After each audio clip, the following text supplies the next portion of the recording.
Estende a mão ao que ri e ao que chora, o palácio e a choupana, o ninho e a sepultura. Tudo que vibra espera a luz que resplendora, na eterna lei de amor que consagra a criatura. Planta a bênção da paz, como raios de aurora, nas trevas do ladrão, na dor da alma perjura, irradia o perdão e atende mundo afora, onde clama a revolta e onde existe a amargura. Agora, hoje e amanhã, compreende, ajuda e passa, esclarece a alegria e consola a desgraça. Guarda o anseio do bem, que é lume peregrino. Não troques mal por mal, foge a sombra e a vingança. Não te aflinja a miséria, arrima-te à esperança. Seja a bênção de amor, a luz do teu destino. Inscreva-se, curta, compartilhe e comente.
estrelas que eu amo tanto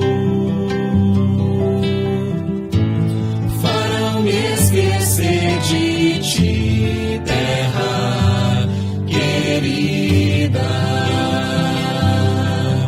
E quando o amor transbordar do coração, então se abrirá a flor do amor no azul. E quando o amor transbordar do coração, então se abrirá a flor do amor no azul.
As dores da alma que a gente plantou parecem que não se esquecem de nós, mas vamos mudar, não vamos nos entregar, esse não é o fim. Pare! Sorria, afaste a dor do coração, ajudando a quem precisa de uma força maior, capaz de transformar aflições em fortaleza de fé. Mesmo com medo, acredita em ti mesmo e descobrirás Que és capaz o mundo lhe crescer bom rumo de iluminar a própria paz, a paz. Não há lugar pra tristeza em quem sabe amar. É uma luz que te faz sonhar. É que te faz chorar. Deixa a luz te invadir, faz como fosse abrir pro amor. O amor é pra se cantar bem melhor em família. O amor é pra se cantar com Jesus em família.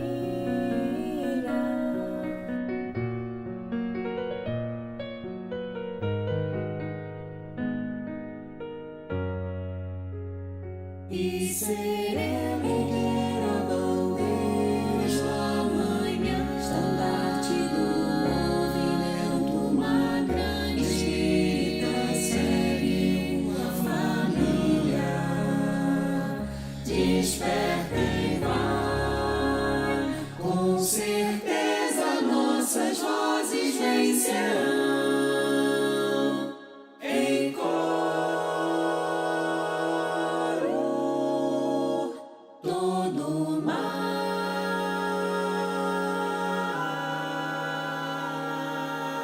Um sentimento me ronda, não sei dizer, tudo é novo pra mim. Meu coração se renova, sinto a esperança invadir o meu ser. É na força do bem que eu me apego e caminho no poder que mantém meu coração protegido. E não há nada, nada, nada a temer. Pois com a força do bem, Minha dor serenou.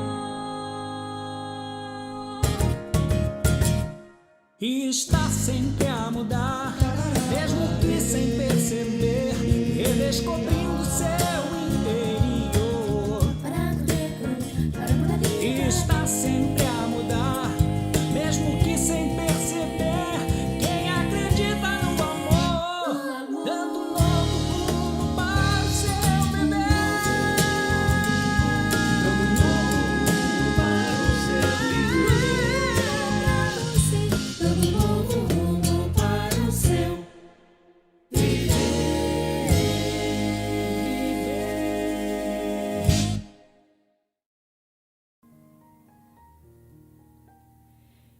Vida equilibrada. Senhor, não posso viver às tontas. Tenho urgente necessidade de uma vida equilibrada, justa e livre de dúvidas. Assim como os que falam na hora certa, têm opiniões definidas, sabem esperar, comportam-se com dignidade e vivem felizes. Reconheço que tenho condições para reverter o sentido da vida e estabelecer nova estrutura mental, formada de princípios elevados, mas preciso da luz do entendimento e da paz que vem de ti. Com esse teu suporte, tudo me será fácil. Nas situações difíceis, tu me apontarás a saída. Meus problemas são insignificantes para ti, pois até o universo conduzes por leis sábias e justas. Aí está a terra a fazer a volta em torno do sol, sem impedimentos. Eu também estou sujeito às tuas leis e quero viver com certeza e rumo. Tomo agora a decisão de amar e servir e me firmo em ti com obediência e retidão de intenções. Com essa disposição, passo a sentir minha transformação. Obrigado, obrigado.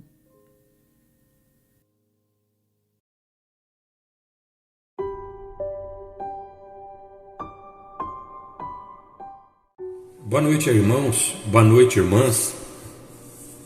Vamos orar? elevar nosso pensamento até o alto, buscando Jesus e primeiramente agradecê-lo pelas inúmeras oportunidades que Ele nos concede aqui no planeta Terra, onde os espíritos de luz estão permanente conosco, nos auxiliando, nos amparando, nos oferecendo os melhores recursos para que possamos avançar no nosso longo processo evolutivo. Então, obrigado, Jesus, pela tua luz, pelo teu amor, pela tua paz. Que a tua força permaneça conosco, nos amparando, nos fortalecendo, nos fazendo melhores. Mas que esses recursos infinitos possam alcançar todos os nossos irmãos e a humanidade. Que eles também sejam agraciados com essa luz divinal, com essa luz que promana desses espíritos de escola, coordenados, chefiados, amparados por ti, Mestre.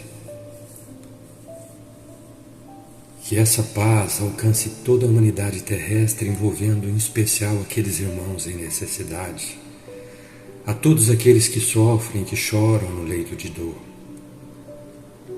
Que eles possam receber esses fluidos, esses eflúvios que vêm do alto, beneficiando a cada irmão nosso. Da nossa parte, agradecemos por tudo e que o Senhor possa estar sempre conosco, nos oferecendo todos esses instrumentos, recursos e benefícios que chegam até nós constantemente. Pai nosso que estais no céu, santificado seja o vosso nome. Venha a nós o vosso reino. Seja feita a vossa vontade, assim na terra, como ela é feita no céu. O pão nosso de cada dia nos dai hoje, Senhor. Perdoai as nossas ofensas, assim como nós perdoamos aqueles que nos têm ofendido. Não nos deixeis cair em tentação, mas livrai-nos do mal, e que assim seja. Obrigado.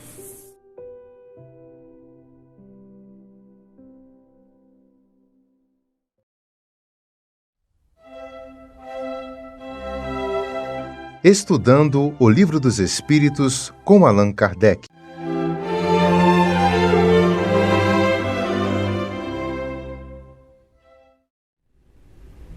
Uma boa noite a todos.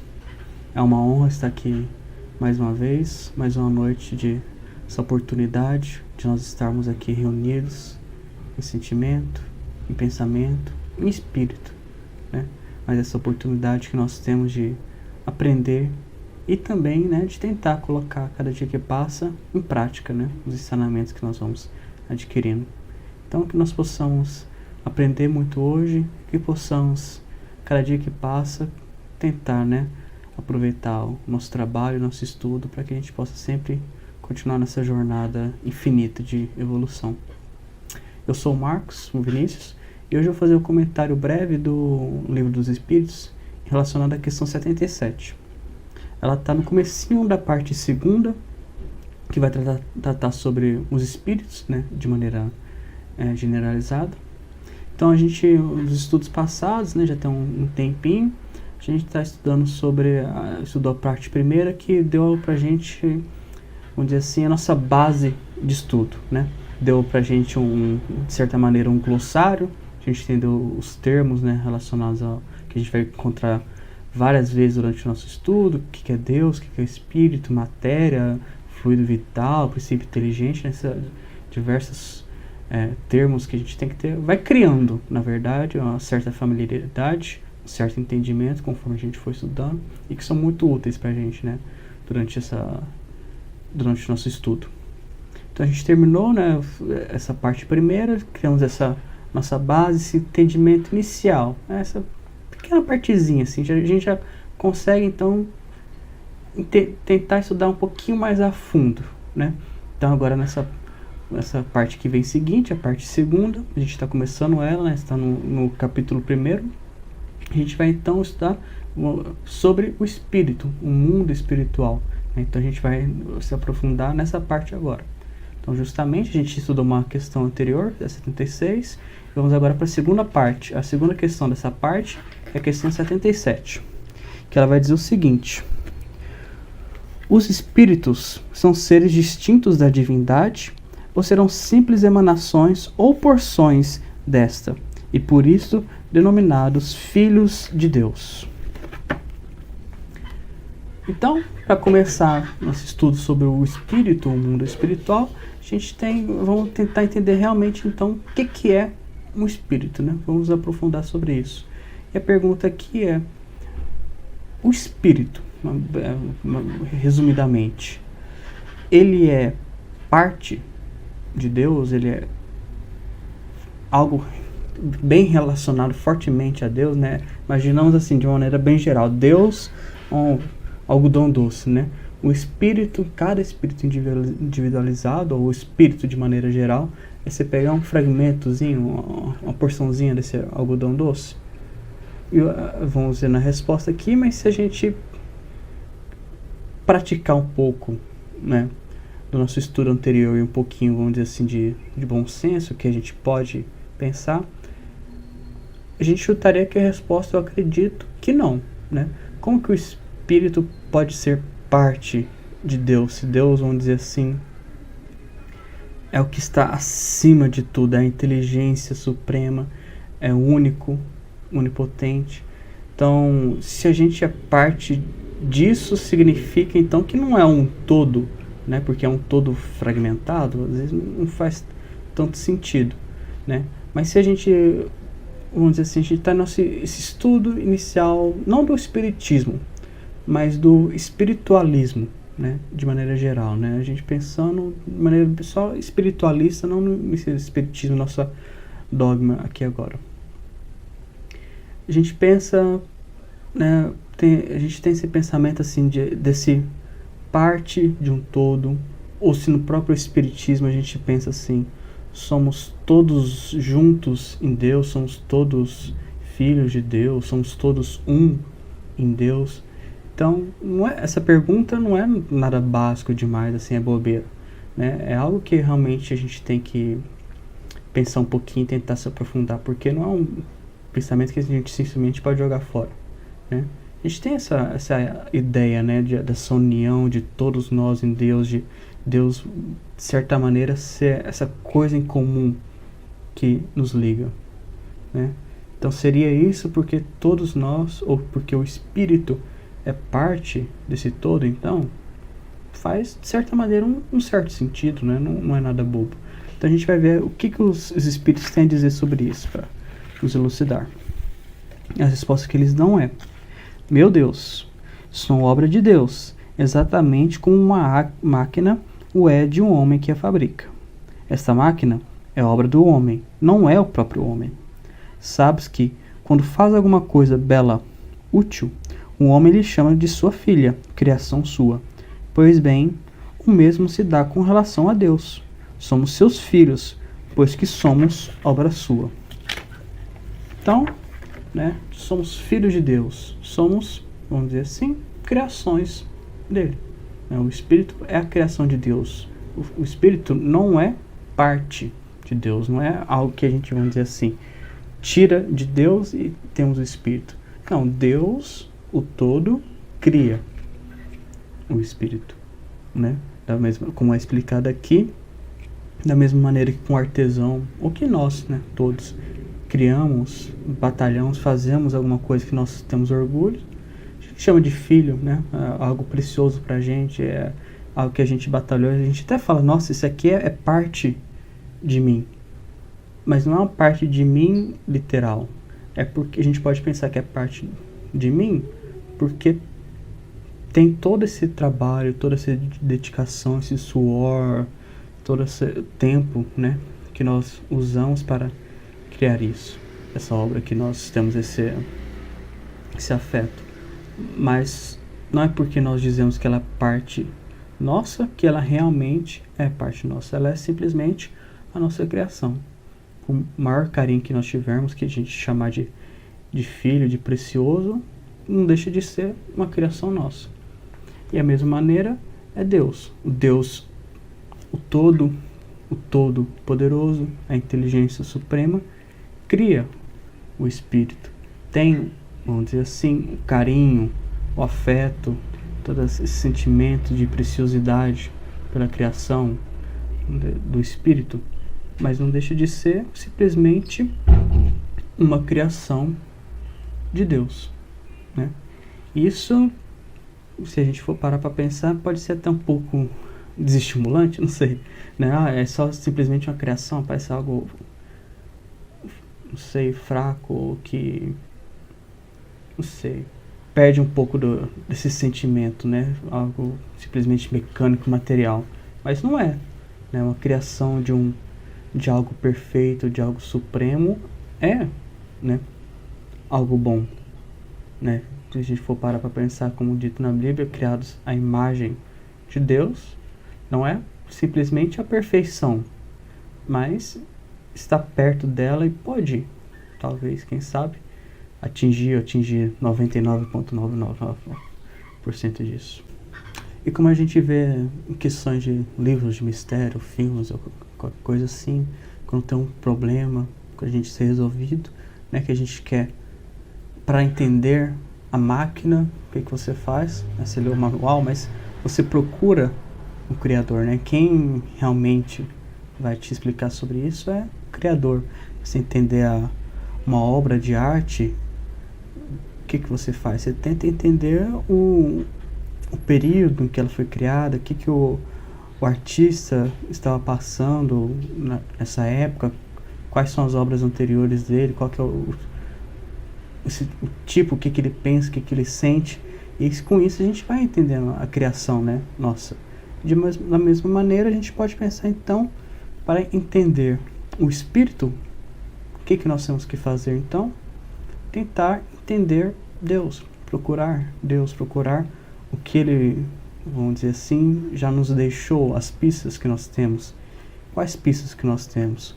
Os textos divinos, as lições passadas por Jesus, sim?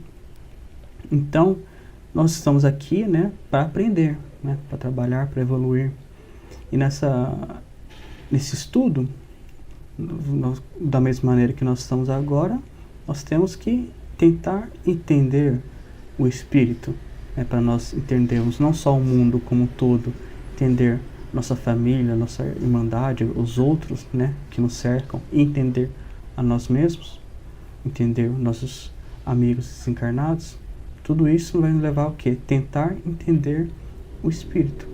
E para tentar entender o Espírito, nós temos então que entrar em contato com Deus, entrar em contato com as lições que já nos foram passadas, né? Tentar estudar os textos que nós temos, estudar as lições que Jesus nos deixou. E só aí pode parecer simples, mas já é um estudo para essa vida e mais muitas outras, né? Então é justamente por isso que a nossa jornada nunca acaba, né? O nosso estudo vai sempre progredindo, e sempre que a gente tenta aprender um pouquinho mais. E vamos continuar aprendendo, né? Daqui para frente a gente vai aprender muito mais ainda sobre o espírito, sobre o mundo espiritual e tudo o que nos cerca. Uma boa noite a todos, que Jesus nos abençoe de sempre.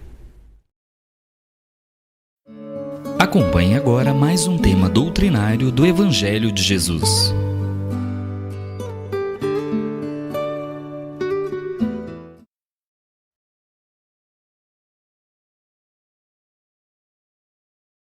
Boa noite a todos vocês que se encontram aqui conosco para mais um momento de reflexão sobre o Evangelho de Jesus. Nosso tema hoje é de grande importância por se tratar de um assunto que nos diz respeito e do qual tentamos nos desvencilhar há milênios, que é o egoísmo.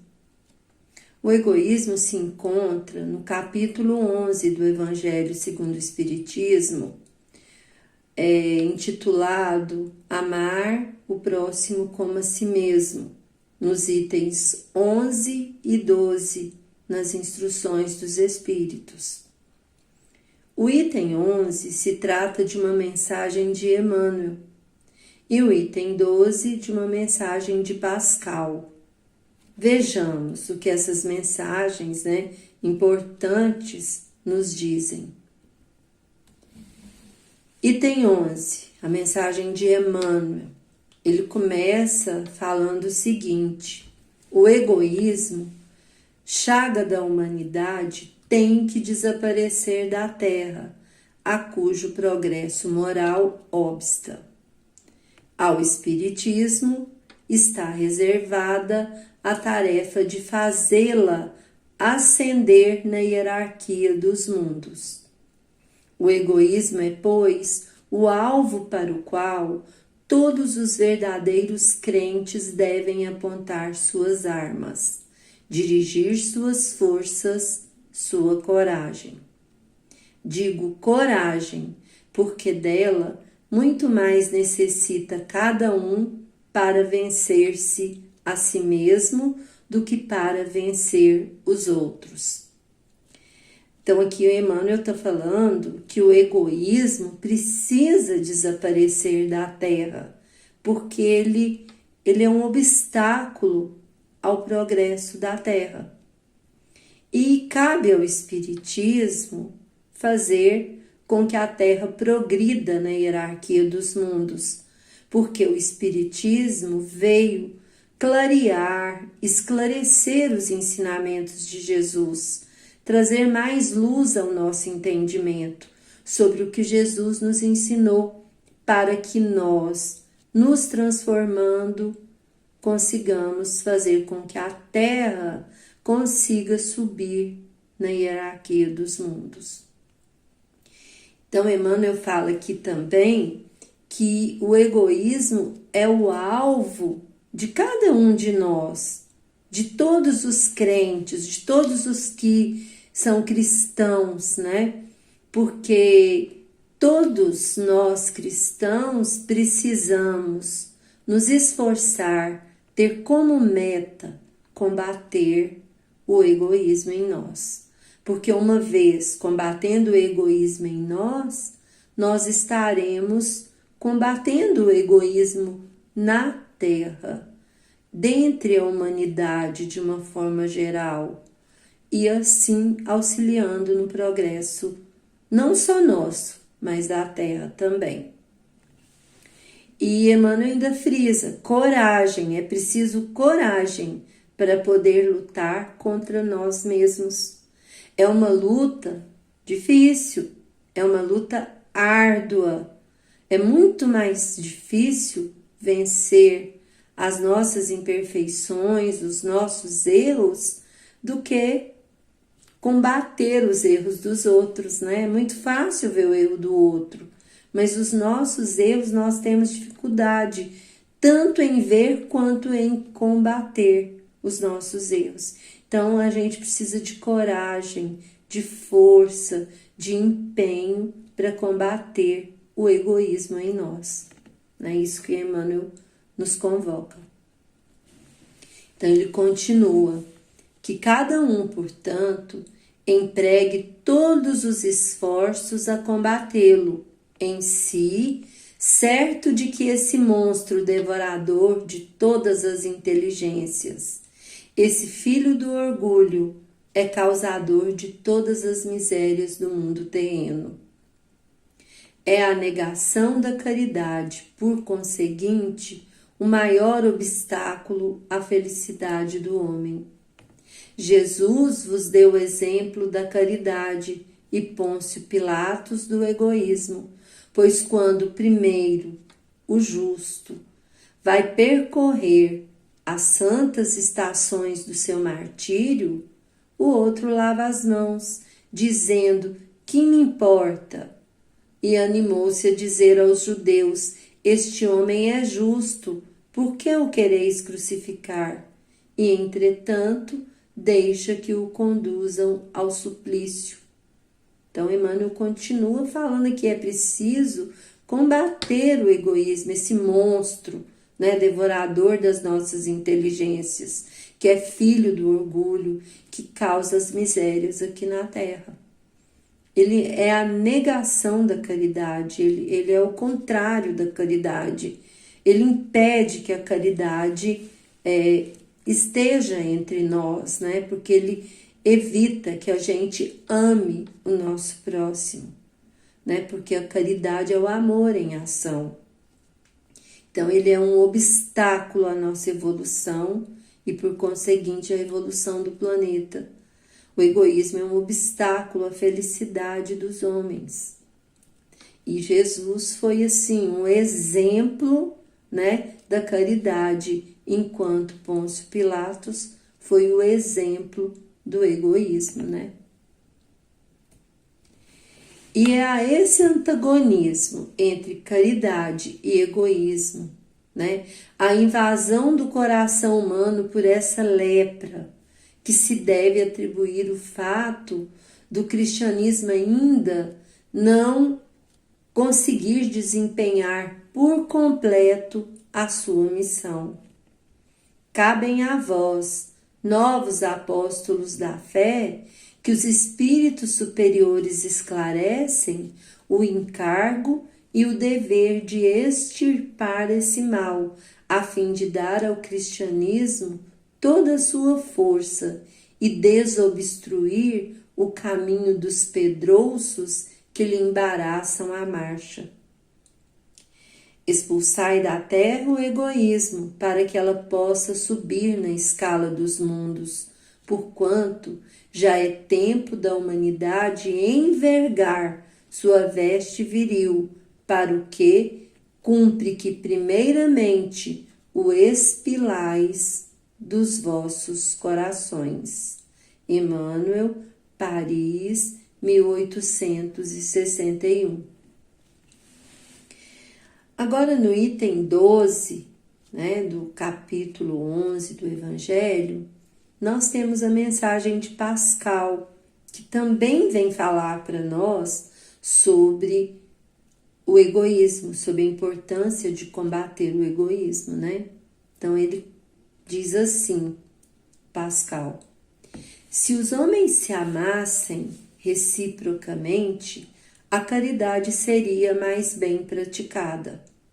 Mas para isso, seria necessário que vos esforçasseis no sentido de livrar o vosso coração dessa couraça que o envolve, a fim de torná-lo mais sensível ao sofrimento do próximo. O Cristo nunca se esquivava. Aqueles que o procuravam, fossem quem fossem, não eram repelidos. A mulher adúltera, o criminoso, eram socorridos por ele, que jamais temeu prejudicar a sua própria reputação. Quando tomareis por modelo de todas as vossas ações?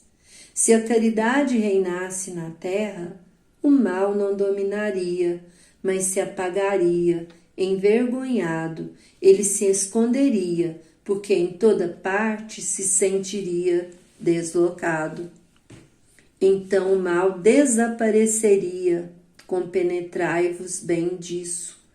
Então, Pascal fala para nós que é preciso amar. Se os homens se amassem uns aos outros, como Jesus ensinou, estariam praticando a caridade. Já era, né, o início da prática da caridade, amar uns aos outros, né? Porque a caridade é praticar o amor, é a prática do amor. Mas para praticar a caridade é preciso tirar do nosso coração essa couraça de dureza, né, de imperfeições que não deixa a gente se sensibilizar com a dor do outro. Nós precisamos nos tornar mais sensíveis à dor do próximo, enxergar a dor do outro, não olhar só para nós mesmos, o que muitas vezes a gente faz, né? Jesus é um exemplo para nós porque ele não deixava ninguém sem ser ouvido, sem ser assistido. Ele não repelia ninguém, ele recebia a todos, né? Ouvia, auxiliava, amparava, sustentava. Ele não abandonava ninguém. Então, quando nós vamos seguir esse exemplo de Jesus, né? É preciso isso, amar o próximo, sensibilizar com o próximo, né? Ver o próximo como o nosso irmão, querer para ele aquilo que a gente gostaria que fosse feito para nós, né? Então, Pascal continua falando que se a caridade reinasse na terra, não existiria o mal, ele sairia daqui envergonhado, ele ia se esconder, porque ele não teria lugar aqui na terra. Então, em consequência, o mal ia desaparecer. É isso que nós precisamos entender. Se nós praticarmos a caridade, o amor ao próximo, né, formos caridosos, nós vamos acabando com o egoísmo e, consequentemente, com o mal. E esse mal vai desaparecer. E isso nós precisamos entender. E continua Pascal: começai por dar exemplo vós mesmos. Sede caridosos para com todos, indistintamente. Esforçai-vos para não atentar nos que vos olham com desdém. Deixai a Deus cuidar de toda justiça, pois cada dia no seu reino ele separa o joio do trigo. O egoísmo é a negação da caridade. Ora, sem caridade não há tranquilidade na vida social e, digo mais, não há segurança. Com o egoísmo e o orgulho que andam de mãos dadas, essa vida será sempre uma corrida favorável ao mais esperto, uma luta de interesses em que as mais santas afeições são calcadas aos pés, em que nem mesmo os sagrados laços de família são respeitados. Pascal, Sens, 1862. Bom, Emmanuel afirma então que a causa do cristianismo não ter conseguido cumprir sua missão na Terra está no egoísmo, na sua invasão nos corações humanos, no seu antagonismo à caridade, que impede a ação da caridade, ou seja, né, a caridade nos corações dos homens. Cita como exemplo de caridade Jesus e como exemplo de egoísmo Pilatos. Pilatos, que não reconheceu no acusado nenhuma das acusações, tendo a chance de libertar Jesus, não fez, lavou as mãos. Entregou Jesus à multidão, influenciada pelas autoridades religiosas de Israel, a decisão da condenação e a morte na cruz, né? Enquanto que Jesus recebia a todos, amava a todos, né? Era caridoso para com todos, misericordioso, né? Para com todos os que o procuravam, né? Então são exemplos bem distintos de egoísmo e de caridade. Emmanuel ainda esclarece que cabe agora aos espíritas a tarefa de combater o egoísmo para fortalecer o cristianismo, limpando todos os obstáculos que entravam a marcha libertadora dos homens. E ele diz que essa responsabilidade atual dos espíritas está nas palavras de Jesus, porque a todo aquele a quem muito foi dado, muito será pedido, e ao que muito confiaram, mais contas lhe tomarão. Lucas, capítulo 12, itens 47 e 48. Emmanuel considera o egoísmo como filho do orgulho e um monstro devorador das inteligências, porque domina o espírito, direcionando-o para o mal, para a dor e para o sofrimento. E Emmanuel diz que o egoísmo é a fonte de todas as misérias terrenas, porque leva o homem a pensar somente em si, impedindo-o de fazer crescer o amor que existe no ser espiritual. Segundo o espírito Pascal, o egoísmo impede o homem de sensibilizar-se com as necessidades do outro, com as suas dores, com seus sofrimentos, levando-o a ver somente a si como centro de tudo e de todos. Para Pascal, o egoísmo é a negação da caridade, e sem a caridade não haverá descanso para a sociedade humana, não haverá segurança. Com o egoísmo e o orgulho que andam de mãos dadas, a vida será sempre uma carreira em que vencerá o mais esperto, uma luta de interesses em que se calcarão aos pés as mais santas afeições e que nem os sagrados laços de família serão respeitados.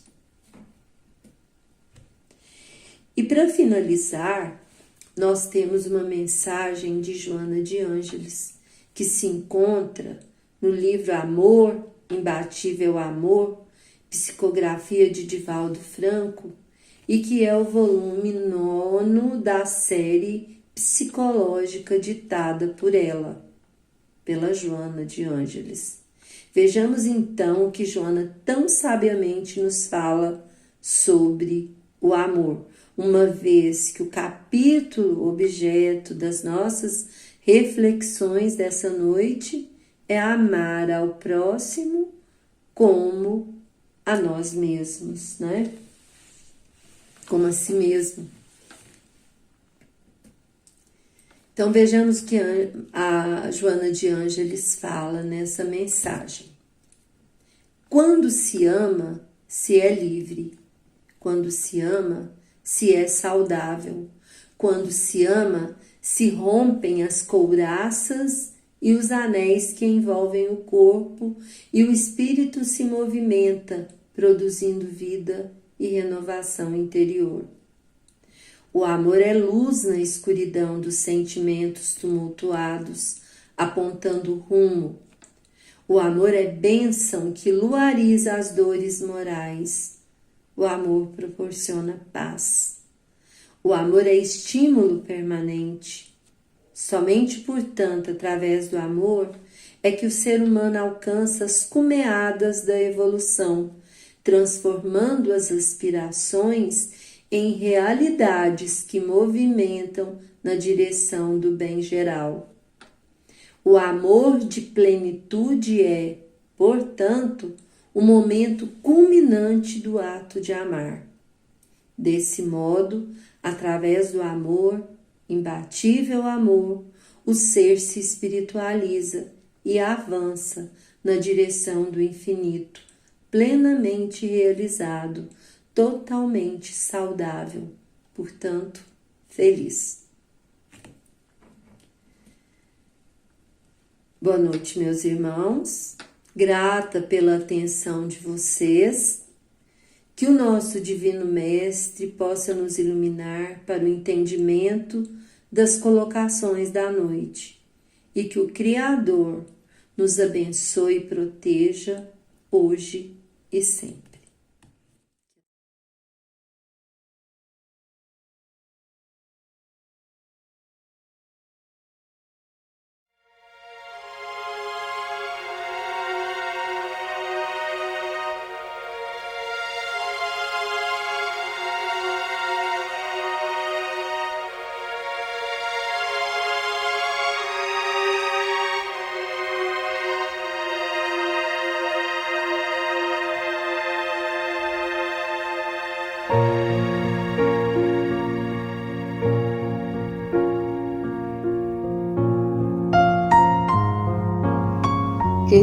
irmãos em Cristo, nesse momento de suave meditação, pedimos a presença de espíritos amigos para esse passe.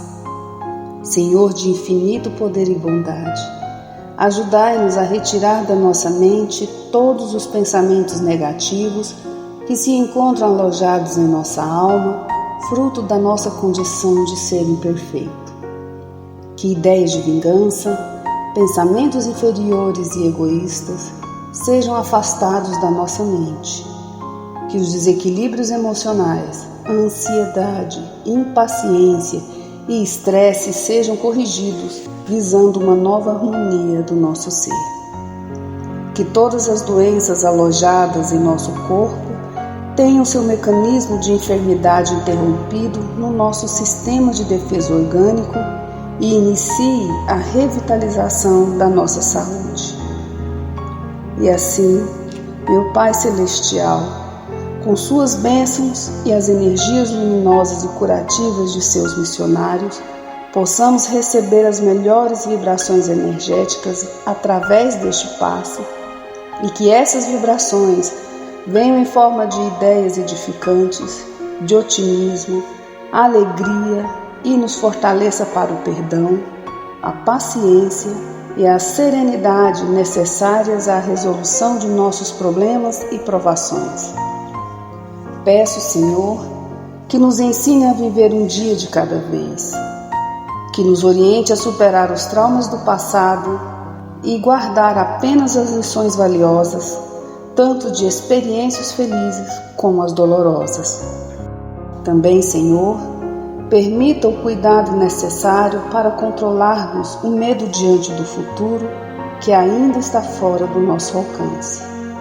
Que possamos aproveitar a beleza e o sabor dessa existência em cada momento sagrado que o Senhor nos permite viver, com sabedoria, discernimento e entusiasmo pela vida. Que nessa jornada terrena possamos aprender a nos elevar espiritualmente um pouco a cada dia, sempre seguindo os conselhos do Cristo. E que o espírito de fraternidade, o amor de Deus ao próximo e a nós mesmos sejam a base do nosso comportamento e a prática da caridade e do perdão a nossa conduta diária. E dessa forma possamos ser merecedores das suas bênçãos, nos fortalecendo e curando nossas enfermidades por sua intercessão misericordiosa.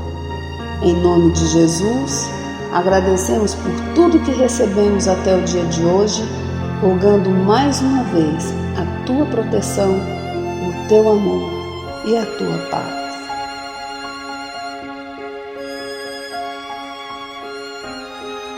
E continuando nessa vibração de amor, nós agradecemos aos bons espíritos que se dignaram de comunicar-se conosco e lhes rogamos que nos ajude a pôr em prática as instruções que nos deram e façam que ao sair daqui, cada um de nós se sinta fortalecido para a prática do bem e do amor ao próximo. Também desejamos que as suas instruções aproveitem aos espíritos sofredores, ignorantes ou viciosos, que tenham participado da nossa reunião e para os quais imploramos a misericórdia de Deus. Que assim seja.